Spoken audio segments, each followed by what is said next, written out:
Всем привет! Программа ДВН «Вести из Бурятии». Проблема, с которой мы приехали сюда, связана, наверное, с проблемами всех нерюнгринцев.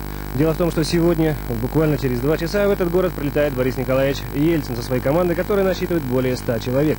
Сейчас за моей спиной, вот в этом здании под российским флагом, в здании Совмина Бурятии решается проблема, будет ли якутская делегация в составе 12 человек допущена к Борису Николаевичу Ельцину. Очень нелегко идет решение проблемы, но надеемся, что все-таки нам удастся встретиться хотя бы на несколько минут. А пока у нас есть несколько часов свободного времени, мы вам предложим небольшой материал, который мы сможем снять в столице Бурятии, городе Улан-Удэ.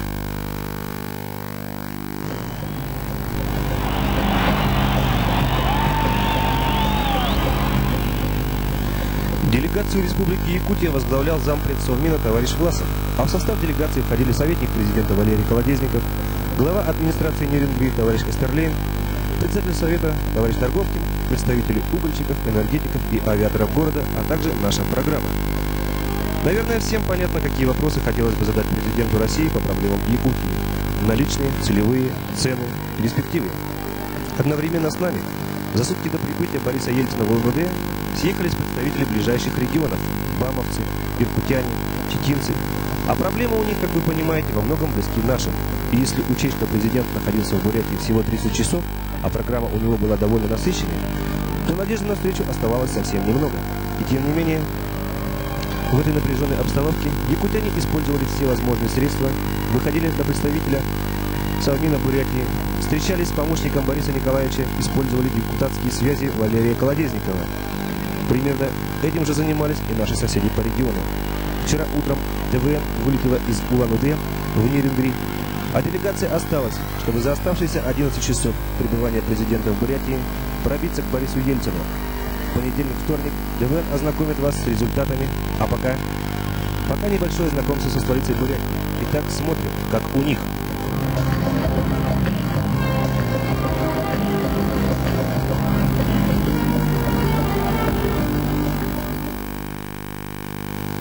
Давайте познакомимся.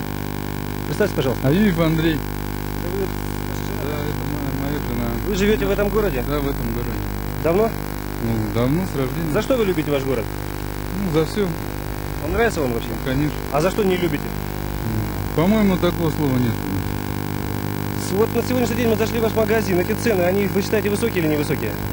Ну, эти цены, как везде, по-моему. А заработная плата какая в Улан-Удэ? Ну, средняя заработная плата от 3 до 5 тысяч. От 3 до 5? То есть есть люди, которые еще и меньше получают? Ну, соответственно.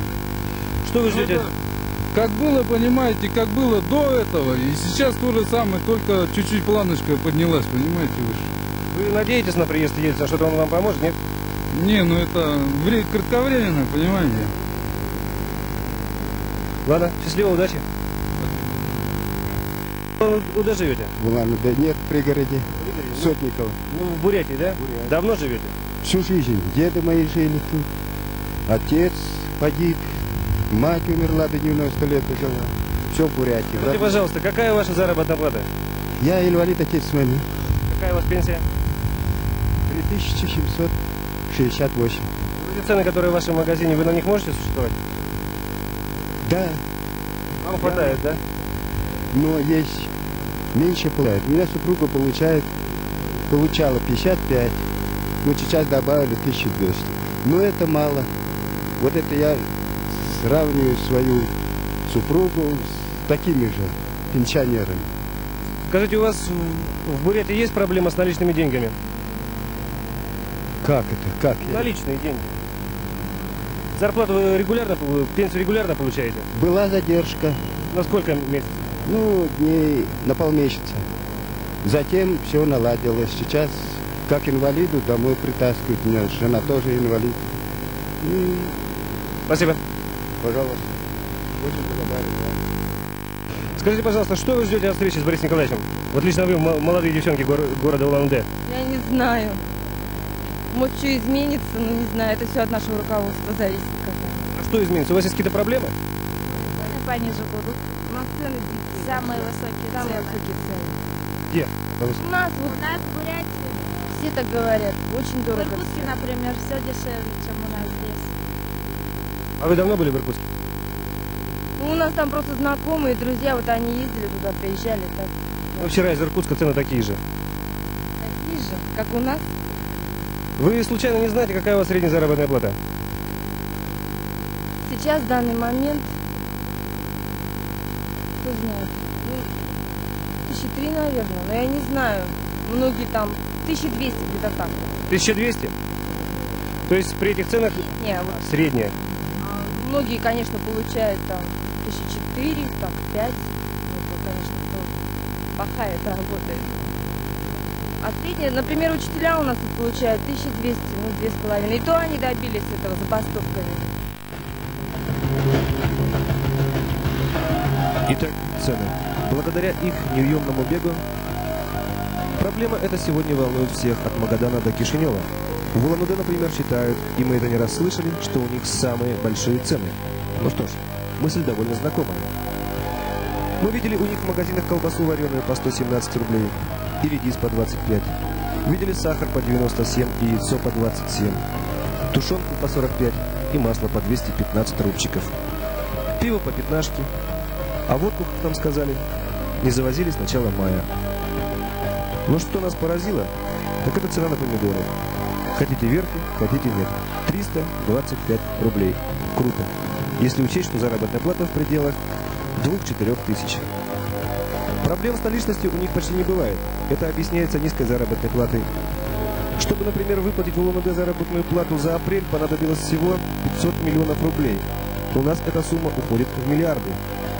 А разницу же в ценах на промтовары мы почти не заметили. Те же вещи, того же качества, тот же ассортимент. Единственное, о чем у них не болит голова, так это о целевых. Их там попросту нет. А на нет, как говорится, и суда нет.